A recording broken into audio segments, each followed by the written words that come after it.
Ini solusi cerdas untuk menyelesaikan kasus Wadas. Pertama, jangan pernah gunakan kekerasan dan pemaksaan. Kedua, selalu buka pintu dialog dan musyawarah. Dan ketiga,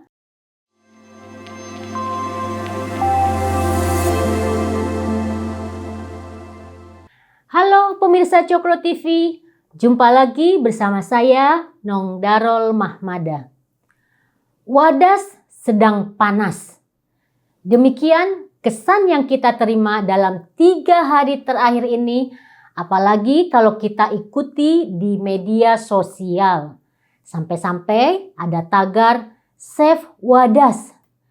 Ini terkait kondisi di Desa Wadas, Kecamatan Bener, Kabupaten Purworejo, Jawa Tengah.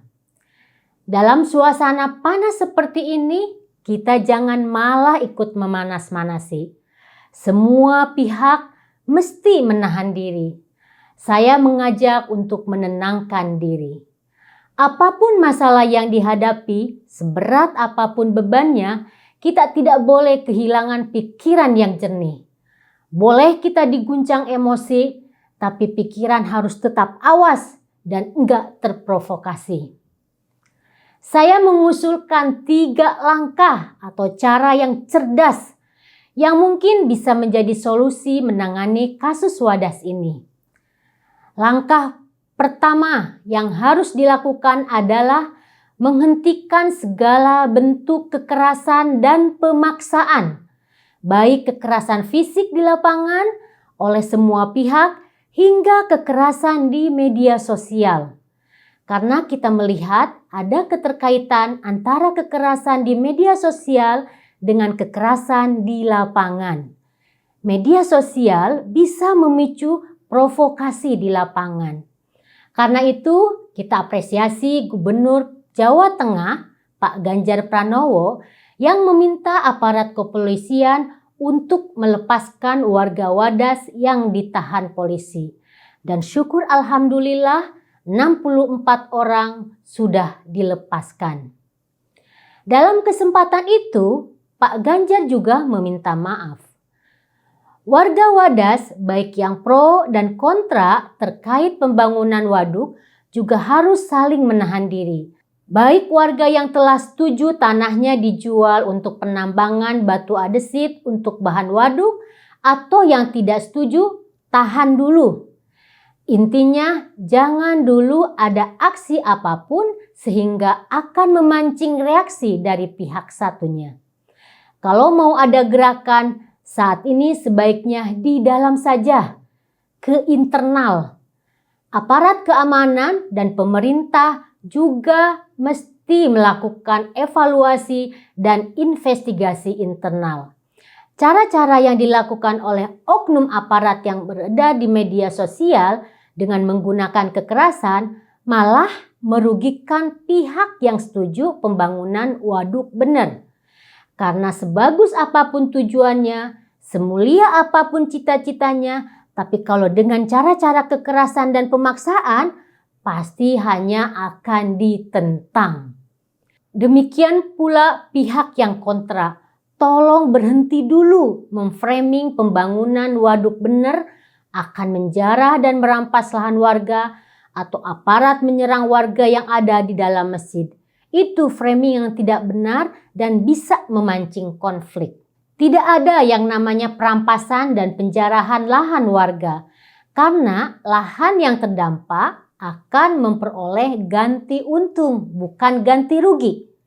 Begitu juga akun yang menyebutkan polisi menyerang warga di masjid, yang sebenarnya kalau dilihat dari video itu, polisi malah membelakangi masjid yang justru untuk melindungi masjid.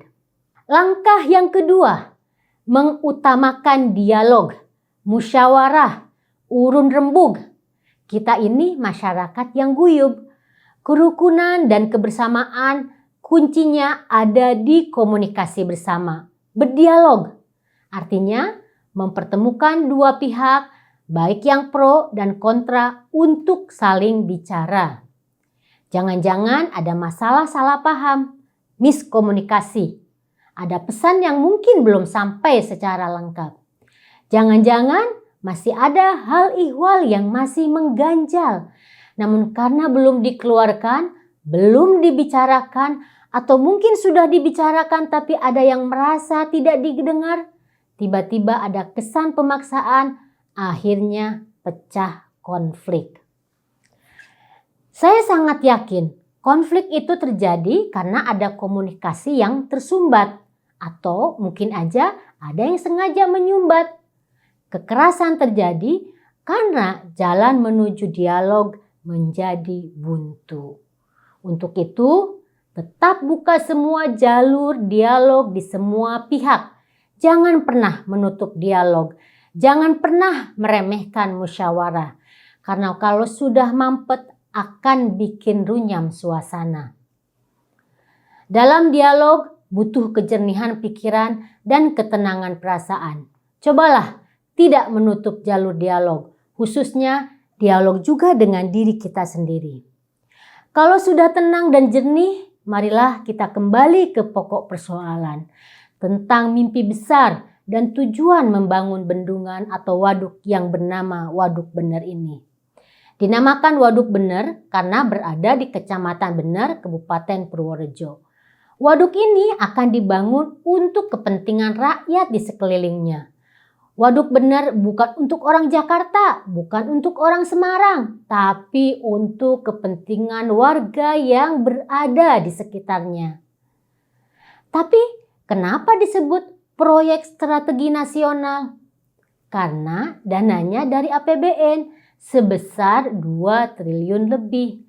Artinya yang membiayai waduk ini bukan hanya orang Purworejo, tapi dari seluruh rakyat Indonesia, dari Sabang sampai Merauke.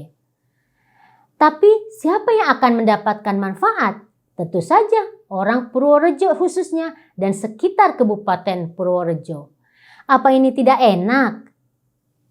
Maslahat waduk untuk orang Purworejo, tapi yang membiayai orang se-Indonesia. Manfaat waduk ini apa coba? Utamanya untuk irigasi tentu saja, untuk pengairan sawah ribuan hektar, juga untuk suplai air bersih bagi warga Kabupaten Purworejo, Kebumen, dan Kulon Progo. Juga untuk sumber energi, pembangkit listrik tenaga air. Juga untuk menahan laju air yang sering menyebabkan banjir. Sebagai fungsi waduk yang lain, juga untuk konservasi dan juga pariwisata. Pembangunan Waduk Bener ini memerlukan tambang batuan andesit, calon lokasi tambang di Desa Wadas. Menurut informasi, ada 114 hektar lahan akan terdampak di Desa Wadas. Lahan warga yang kena penambangan akan menerima proses ganti untung. Jadi tidak ada perampasan lahan. Disinilah masalah muncul. Warga Wadas terbelah dua, ada yang pro dan kontra terkait penambangan batu andesit di Wadas.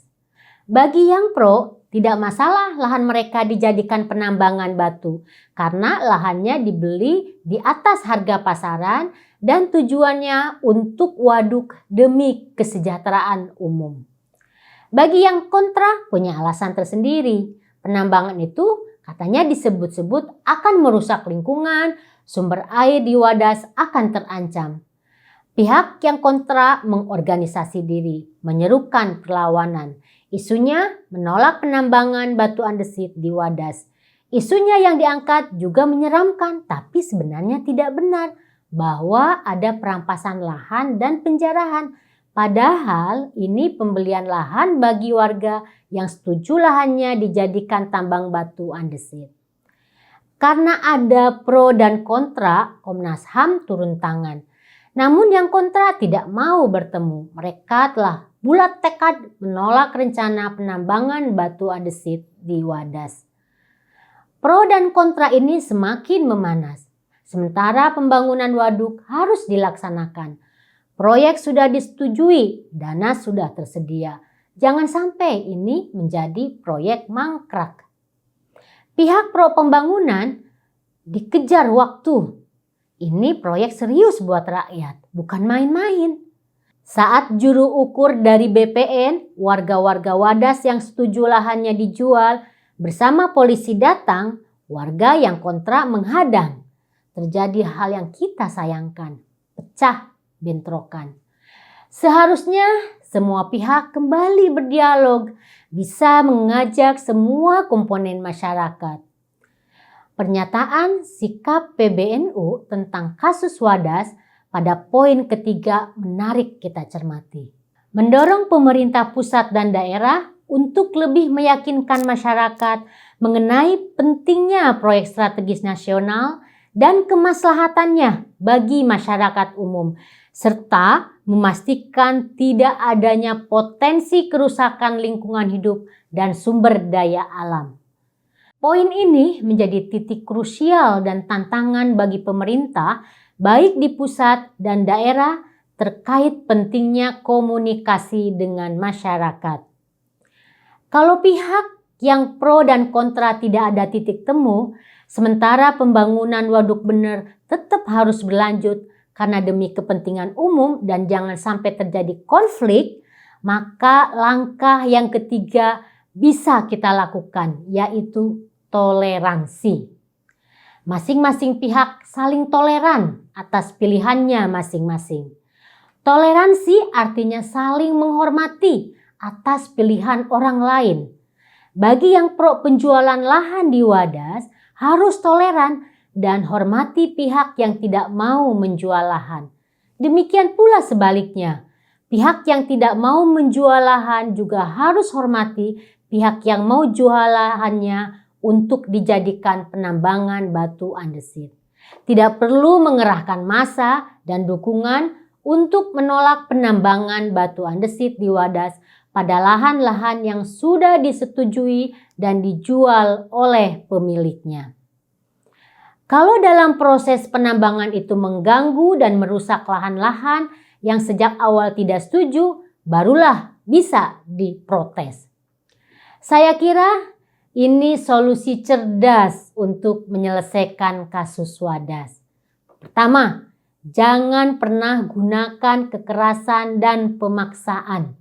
Kedua, selalu buka pintu dialog dan musyawarah. Dan ketiga, apabila tidak ada kata sepakat, maka saling toleransi antar pihak.